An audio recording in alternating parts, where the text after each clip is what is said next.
Pumpkin Nights, the horror series ruined by fans. What do you mean ruined by fans? This is TrpyCris. So I made a poll asking you guys what series you would like to see me talk about. And over 50% of you guys voted for Pumpkin. Cloverfield has a manga? The movie? Oh, okay. Night. But before I checked out the series, I had a lot of comments saying that I should watch out for the English translation. But I went into it thinking, it can't be that bad, right?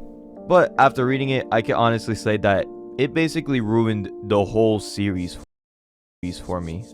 But if you guys want to see more anime content like this one, then why not go down and hit that subscribe button. But without further ado, let's get on with the video. For those of you that don't know, Pumpkin Night is a horror slasher manga series that started in 2016 by Masaya Hokozono. Oh, you know it's gonna be peak. It surrounds a young girl named Naiko Kirino who was bullied so badly in school that she had to be sent to a mental hospital. A few years later, she killed all the staff and escaped, left to wander around town with a pumpkin on her head. After she escapes, all she wants to do is get revenge on everyone who did her wrong in middle school. This earns her the name Pumpkin Night. This series is still going with 108 chapters. Oh, interesting. Now, is this how the story starts, or? It's translated as of this video, with Manga Planet recently purchasing the license so they could start making the official English translations. They currently only have 12 chapters out right now, with all of them being behind a paywall. Also, this series is split into 3 parts. Part 1 and a little bit of part 2 are already translated, but for this video I'm only going to be covering part 1. So if you want a video about me covering part 2, then go ahead and comment below. Also, I want to add a disclaimer to not harass any of the translators. Even though we may not like how they're doing it, they're still translating a manga series that we've been wanting to read for a long time. And even though I'm mainly bashing on the translators, the series itself is not that great either. Girl, don't play with me. Let's check it out. The series opens up with Naiko. So that's how it starts. Kirino. Oh my god, look at this guy right here. Oh fuck, he got fucked up. Damn, son. Donning a pumpkin mask, brutally slaughtering the staff at a mental hospital. Oh. I love how gory this shit is. The story then shifts to Asumi Nakatani, casually scrolling through Twitter. Oh my god, was that the inspiration for the pumpkin? The dog? Up with Naiko Kirino, donning a pumpkin mask, brutally slaughtering the staff at a mental hospital. The story then shifts mental hospital, right there, to Asumi. Oh, that's her post. Nakatani, casually scrolling through Twitter. She receives a follow request from someone with follow request with the username Pumpkin Night. To humor them, she follows back, only to receive a direct message that reads, Asumi Nakatani, time to die. Asumi is freaked out by the message when suddenly the doorbell rings. Glancing over the upstairs window, she spots a man holding a package at her door. Relieved, she rushes down to answer it. However, as she opens the door, the man collapses onto her, revealing a massive hole in the back of his head. Standing ominously behind them is a figure in an asylum uniform. Oh, this is a guy. With a pumpkin on her head and a large knife with a metal scooper at the end of the handle. As the masked figure is getting ready to attack, Asumi closes the door on them and locks it. She falls and scrambles to call the police, but her phone rings with an incoming call from a boy named Kazuya. As she answers, Kazuya warns her that Naiko, a classmate that they once bullied, had escaped the mental hospital after killing the staff. Before Asumi can react, Pumpkin Night appears behind her, stabbing her in the back.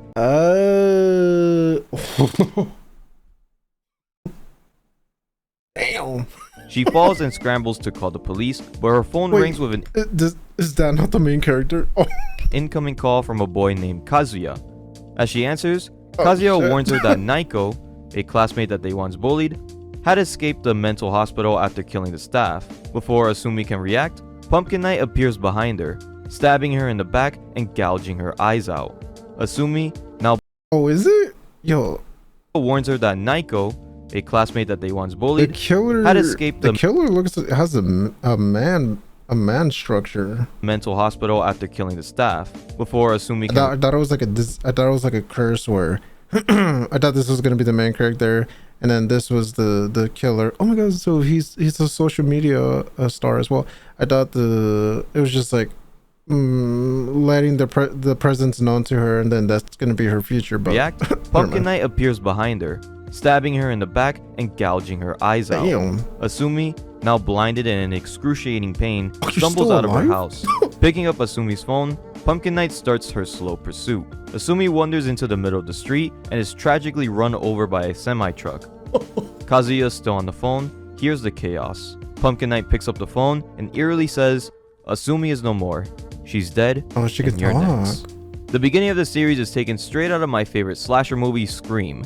Slashers are one of my favorite subgenres of horror. They revolve a killer hunting down a group of people, usually with a sharp object. However, not a lot of manga series deal with the slasher genre. So, to hear about Pumpkin Knight got me really excited. The whole slasher genre is dependent on the characters being interesting enough to follow and care for when they're getting brutally murdered by a mysterious serial killer. Movies like Scream, Friday the 13th, and Halloween are all staples of the slasher genre that nail both the characters and the actual slasher. While the Pumpkin Knight slasher is compelling, I can't really say that for the rest of the characters.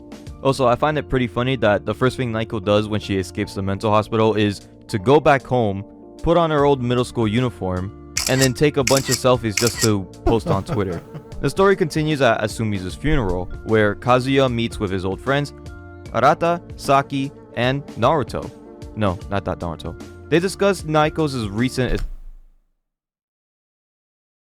Naruto. escape from the hospital and suspect her of killing Asumi. Saki expresses her hatred for Naiko, while Naruto suggests that they take matters into their own hands and kill her. Just then, Kazuya receives a message from Pumpkin Knight, with the rest of the group getting follow requests. Saki panics and runs away, prompting the group to chase after her. She breaks down crying on a staircase when a yearhead approaches her, only for him to be murdered by Naiko. Amidst the chaos of a fire alarm, Naiko pushes Saki, hidden in a bag, towards Asumi's coffin.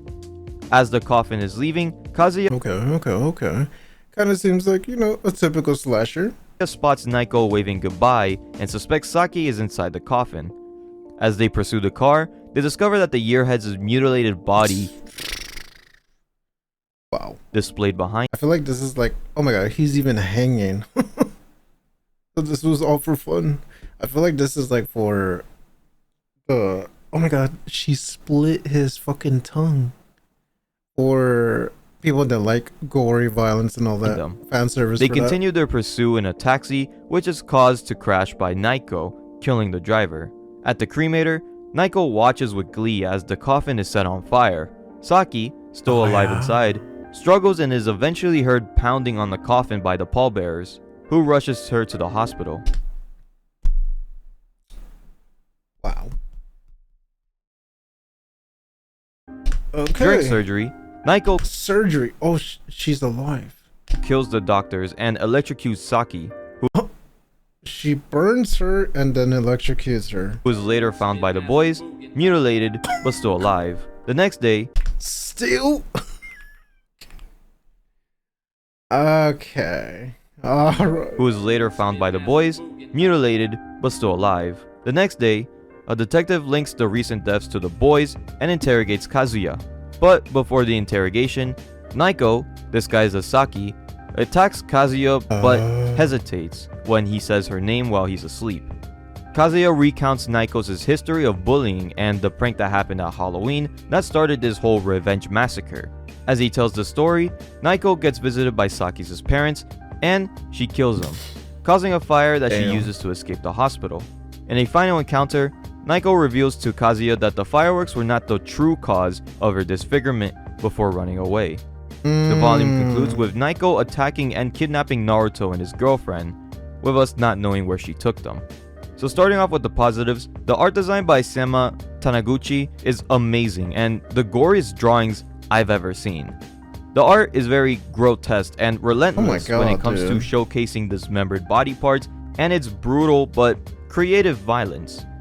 The focal point of the series is definitely on the art and how outlandish they can be with the kills.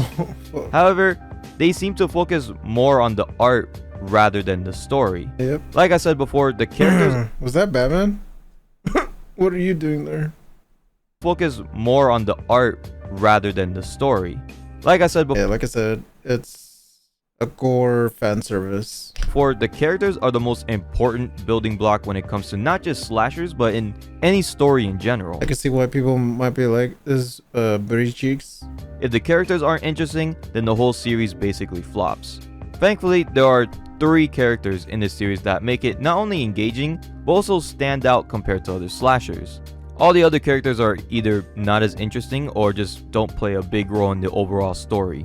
Naiko seems to be an insane serial killer in the first chapter, but throughout the story we learn why she's going after the main cast. We learn of all of the torment that the group put her through, and to an extent, you kinda start feeling bad for her. Yo, they fucked her up like that? This is a photo from the school's field trip in 2nd year. But then you have the main group, and even though they're the ones being targeted, you grow to dislike them early on. The only characters that really matter are Kazuya and Naruto. Arata is pretty much unimportant and plays no role in the story other than being a sidekick to Naruto. And Sake's sole purpose is to be tortured, basically. Kazuya in his first appearance is shown to feel bad about bullying Naiko. He was her only friend, even though he would literally watch her get bullied and never did anything about it. Naruto is the opposite. He physically and verbally abused Naiko for the sole reason that she was an easy target.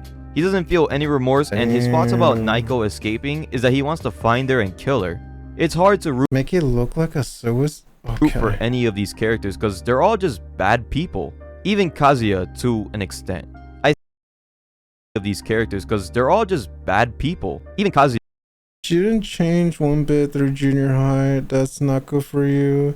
She was always babbling about something. She's a self-centered egoist who thinks nothing of people. Naiko hasn't changed one bit. Okay. Yeah, to an extent. I say that, but it's interesting to see the parallels between Kazuya and Naruto. How one is dealing with the guilt and shame of their past actions, while the other is basically a maniac. It makes me feel like they're going to clash sometime in the future.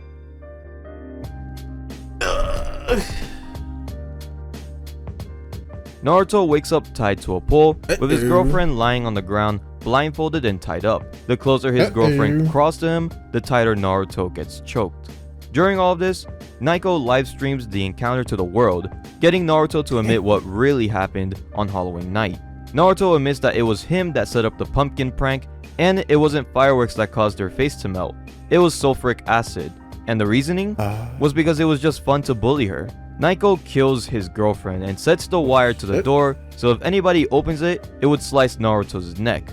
Meanwhile, Kazuya and Arata rush to the gym's storage room, thinking it's where Naruto is. Naruto asks for forgiveness, but Naiko never got forgiveness when she was being bullied by anyone, except from Kazuya. Naruto uses this to manipulate her, saying that it was all Kazuya's idea to bully her. When she gets close, Naruto wraps the wire around his throat to her hand. And with perfect timing, Arata bursts through the door, destroying her fingers. No! Arata launches at her, beating her up with punches and kicks as Kazuya watches. Kazuya begins to feel guilty. Oh my god, look at that. Beating her up with punches and kicks as Kazuya Jesus Christ. watches. Kazuya begins to feel guilty again, and unlike the last time, he kicks Arata off her and confesses his love to her. This lovely moment gets interrupted by Naruto and Arata, hitting them in the head with baseball bats.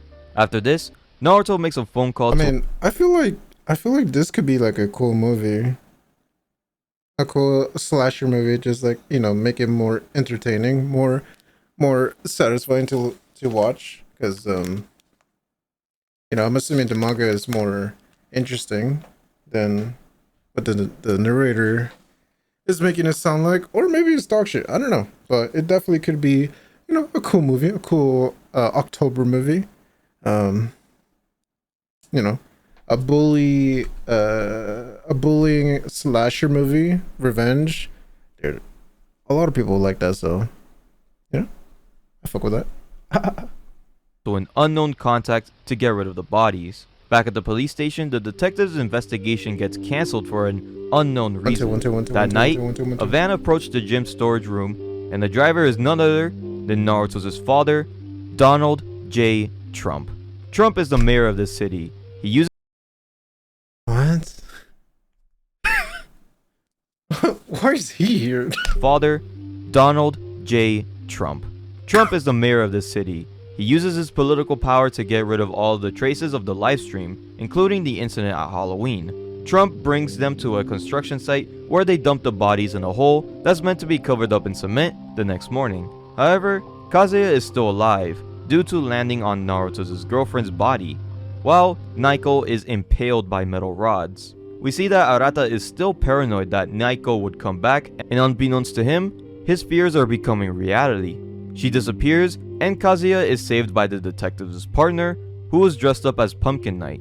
We learn that the policewoman's father was killed by Donald Trump. That's such a weird sentence to say. This incident led her to becoming a cop and waiting for an opportunity to strike.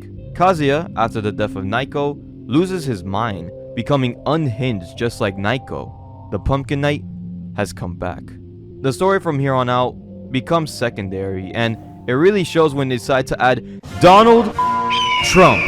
If you expect a serious, scary slasher series, then this isn't for you.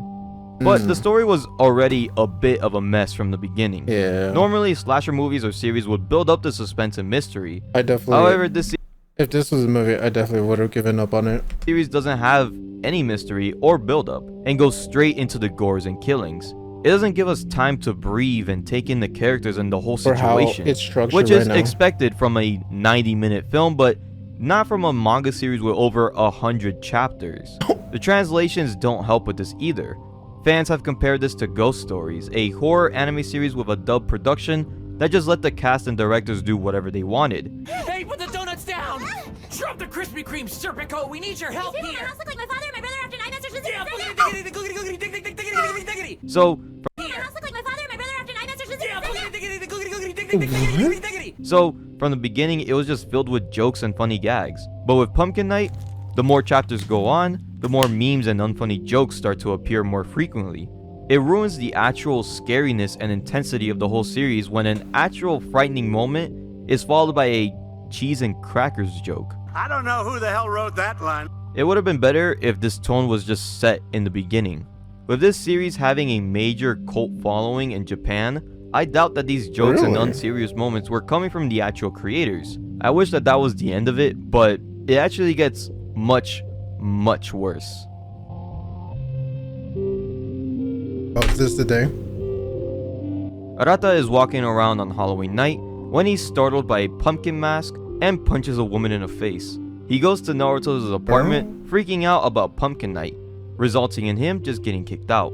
Arata rides the elevator down when suddenly he gets a wired wrap around his neck by Kazuya dressed as Pumpkin Night, but he overpowers him and slams him to the ground. Kazuya starts stabbing Arata over and over until the elevator doors open up and he pushes So now there's two. Kazuya out. Arata limps back to Naruto's apartment with Kazuya in pursuit. Naruto drags Arata in as Kazuya repeatedly stabs the door. When Arata says that they should confess to the police, Naruto strangles him with a pillow, killing him and vowing to murder Kazuya. Then the story cuts to Kazuya burying Naoko's body, taking on the Pumpkin Knight personality to cope. Later we see that Trump is on the way to help out Naruto, and the police officer and Kazuya follow. In the apartment, Naruto has dismembered Arata's body, putting him in trash bags. On the way to the construction site, Kazuya throws a gas cylinder at the van, causing them to crash. They charge at wasn't the even van, gonna but then they say get it. stopped by 6 Yakuza members. They savage Okay, and now Yakuza. Okay. I was gonna say, Donald Trump on his way to save Naruto. Come on. usually take them down and throw a lighter at the gas cylinder inside. The van blows up, burning Trump into a this is crisp, bad. with Naruto escaping basically Not gonna unharmed. finish. Naruto runs the rest to of town, the other begging for chapters. help, but people think it's just another Halloween prank. Kazuya corners him into an alley, stabbing him in the head Yeah, and no. shoving a bottle of sulfuric acid We'll finish into it his then. brain, melting his whole head in the process. Karma's a bitch. Scrump diddly umptious. Who the hell wrote this script? Literally. Okay. Citizens partying capture a glimpse of Kazuya dancing on the roof with Naruto's dismembered head. The story then cuts to Kazuya in a mental hospital, saying that Nayaka will return one day. In the final scene of part 1, shows Naiko's hand rising from her grave. The conclusion That's a cool slasher moment. Oh my god, he looks like the Batman Who Laughs right here. of part 1 was really hard to get through. Not only are there some more jokes in the translations, but we start seeing racist remarks thrown around for no reason. From the Yakuza members using French slang to the N-word just being dropped randomly. It was already unfunny, but now adding slurs ruined how the series was presented. It's a shame because the art really is special. The drawings really carried the whole series, and I wish that the story was more of a focus. In the beginning, it felt like a refreshing entry in the slasher horror genre, but it quickly became a chaotic and absurd mess, with the fans' translations playing a big part in why. Pumpkin Knight's artwork is more of a focus than the actual story, leaving the characters to be poorly developed and leading to Donald Trump showing up. Even though it's known for its outlandish gore fest, it still leaves I just noticed that. Trump showing up. Even The faces are right here. though it's known for its outlandish gore fest, it still leaves much to desire. Nonetheless, it still gives some level of entertainment. So thank you guys for watching this video. I hope you guys enjoyed it. Let me know if you guys want me to cover part 2 of Pumpkin Night in the comments below. But if you guys like more horror, anime, and manga content, then why not go ahead and hit that subscribe button. But TrpyCris, pretty cool. Hearing Donald Trump help Naruto is a wild sentence. Yeah, that's what I'm saying. I remember, whatever, I'm done with it.